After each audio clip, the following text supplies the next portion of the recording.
ಸೋಜರಿಗೆ ಹಿಂದೂ ವಿರೋಧಿ ರಾಜ್ಯ ಸರ್ಕಾರ ಧಿಕ್ಕಾರ ಧಿಕ್ಕಾರ ಧಿಕ್ಕಾರ ಧಿಕ್ಕಾರ ಧಿಕ್ಕಾರ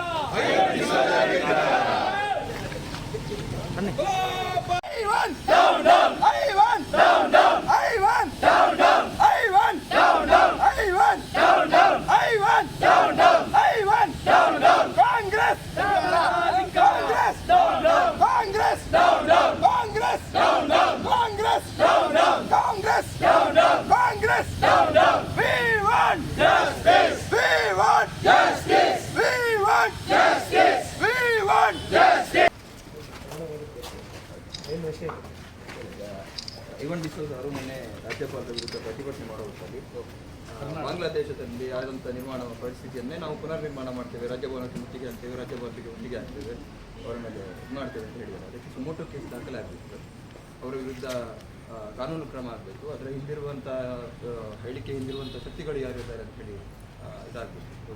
ಇವತ್ತು ಸಂಜೆ ಒಳಗೆ 5 ವಿಧಾನಸಭಾ ಕ್ಷೇತ್ರದ ಎಲ್ಲ ಆಯಾ ಠಾಣೆಗಳಲ್ಲಿ ನಮ್ಮ ಅನುಮತಿಯನ್ನು ಏನು ಕೊಡ್ತಾರೆ. ಆ ಒಂದು ಸಂದರ್ಭದಲ್ಲಿ ಒಂದು ಹೇಳಿಕೆಯನ್ನು ಕೊಡ್ತಾರೆ. ಕರ್ನಾಟಕವನ್ನು ಒಂದು ವೇಳೆ ಮುಖ್ಯಮಂತ್ರಿಗಳ ವಿರುದ್ಧ ಅನುಮತಿಯನ್ನು ಕೊಟ್ಟರೆ ರಾಜ್ಯಪಾಲರ ವಿರುದ್ಧ ಕರ್ನಾಟಕದಲ್ಲಿ ಬಾಂಗ್ಲಾದೇಶದ ರೀತಿ ದಂಗೆ ಹೇಳುವಂಥ ರೀತಿಯಲ್ಲಿ ನಾವು ಕಾಂಗ್ರೆಸ್ನವರು ಒಂದು ದಂಗೆಯನ್ನು ಮಾಡ್ತೇವೆ ಅಂತಕ್ಕಂಥ ಒಂದು ಹೇಳಿಕೆಯನ್ನು ಕೊಡ್ತಾರೆ. ಖಂಡಿತವಾಗಿಯೂ ಇದನ್ನು ನಮ್ಮ ಯುವ ಮೋರ್ಚಾ ಇವತ್ತು ಖಂಡಿಸ್ತಾ ಇದೆ. ನಾವು ಇವತ್ತು ಜಿಲ್ಲಾ ವರಿಷ್ಠಾಧಿಕಾರಿಯವರ ಬಳಿ ನಾವು ಮನವಿಯನ್ನು ಮಾಡಿಕೊಳ್ತೇವೆ.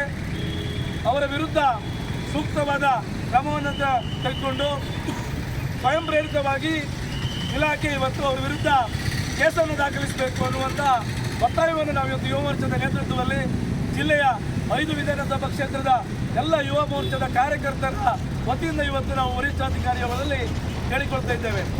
ನಾವಿವತ್ತು ಐವನ್ ಡಿಸೋಜ ಅವರಿಗೆ ಒಂದು ಪ್ರಶ್ನೆಯನ್ನು ಹಾಕ್ತೇವೆ. ನೀವೊಂದು ಶಬ್ದವನ್ನು ಹೇಳಿದ್ದೀರಿ, ಕರ್ನಾಟಕವನ್ನು ಬಾಂಗ್ಲಾದೇಶದ ರೀತಿ ದಂಗೆ ಹೇಳ್ತೇವೆ ಅಂತ. ನಿಮ್ಮ ಅರ್ಥದಲ್ಲಿ ಬಾಂಗ್ಲಾದಲ್ಲಿ ಹಿಂದೂಗಳ ವಿರುದ್ಧ ಮಾರಣ ಹೋಮ ಆಗ್ತಾ ಇದೆ, ಹಿಂದೂ ಯುವತಿಯರ ಮೇಲೆ ಅತ್ಯಾಚಾರ ಆಗ್ತದೆ, ಹಿಂದೂ ಮಕ್ಕಳನ್ನು ಇವತ್ತು ಅಲ್ಲಿ ರಸ್ತೆಗಳ ಮೇಲೆ ಪಡೆಯಲಾಗ್ತಾ ಇದೆ. ನಿಮ್ಮ ಅರ್ಥದಲ್ಲಿ ಕರ್ನಾಟಕವನ್ನು ಬಾಂಗ್ಲಾ ರೀತಿ ಮಾಡ್ತೇವೆ ಅಂತ ಹೇಳಿದರೆ ನಿಮ್ಮ ಅರ್ಥ ಏನು ಮಾಡಲಿಕ್ಕೆ ಹೊರಟಿದ್ದೀರಿ? ನೀವು ಕರ್ನಾಟಕದಲ್ಲಿ ಅಧಿಕಾರಕ್ಕೆ ಯಾವತ್ತು ಕಾಂಗ್ರೆಸ್ ಸರ್ಕಾರ ಇವತ್ತು ಅಧಿಕಾರವನ್ನು ಹಿಡಿದೆ ಆ ದಿನದಿಂದ ಇಂದಿನವರೆಗೆ ಹಿಂದೂ ವಿರೋಧಿ ನೀತಿಯನ್ನು ಕಾಂಗ್ರೆಸ್ ಸರ್ಕಾರ ಮಾಡ್ತಾ ಇದೆ. ಇವತ್ತು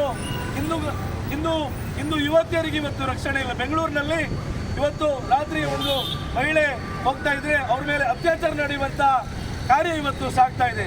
ಪಶ್ಚಿಮ ಬಂಗಾಳದಲ್ಲಿ ಇವತ್ತು ಒಬ್ಬರು ಡಾಕ್ಟರ್ನ ಆಸ್ಪತ್ರೆಗೆ ನುಗ್ಗಿ ಅವರನ್ನು ಅತ್ಯಾಚಾರ ಮಾಡುವಂಥ ಕೆಲಸವನ್ನು ಇವತ್ತು ಸಾಗ್ತಾ ಇದೆ.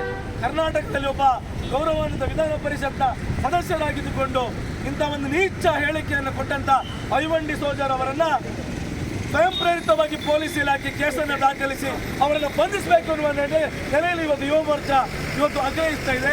ನಾವು ಇವತ್ತು ಮೌನವಾಗಿ ಒಂದು ಮೆರವಣಿಗೆಯಲ್ಲಿ ನಾವು ಸಾಗಿ ಅವರ ವಿರುದ್ಧ ಪೊಲೀಸ್ ವರಿಷ್ಠಾಧಿಕಾರಿಗಳಿಗೆ ಮನವಿಯನ್ನು ಸಲ್ಲಿಸಿ ಅವರ ವಿರುದ್ಧ ಕೇಸನ್ನು ದಾಖಲಿಸಬೇಕು ಅನ್ನೋ ನಿಟ್ಟಿನಲ್ಲಿ, ಅದೇ ರೀತಿ ಇವತ್ತು ಸಂಜೆಯಿಂದ ನಾಳೆ ಒಳಗೆ ಜಿಲ್ಲೆಯ ಎಲ್ಲ ವಿಧಾನಸಭಾ ಕ್ಷೇತ್ರದಲ್ಲಿ ಯುವ ಮೋರ್ಚಾದ ತಂಡದ ನೇತೃತ್ವದಲ್ಲಿ ಎಲ್ಲ ಠಾಣೆಗಳಲ್ಲಿ ಹೋಗಿ ಐವನ್ ಡಿಸೋಜ ಅವರ ವಿರುದ್ಧ ಹೋಗಿ ದೂರನ್ನು ದಾಖಲಿಸುವ ಮೂಲಕ ಅವರ ವಿರುದ್ಧವಾಗಿ ಎಲ್ಲಿವರ ತನಕ ಪ್ರಕರಣ ದಾಖಲಾಗುವುದಿಲ್ಲ ಅಲ್ಲಿಯ ತನಕ ಯುವ ಮೋರ್ಚಾ ಹೋರಾಟ ಮಾಡ್ತದೆ ಅಂತಕ್ಕಂಥ ಮಾತನಾಡ್ತಾ ಇವತ್ತು ಕಾರ್ಯಕ್ರಮದಲ್ಲಿ ಎಲ್ಲ 5-6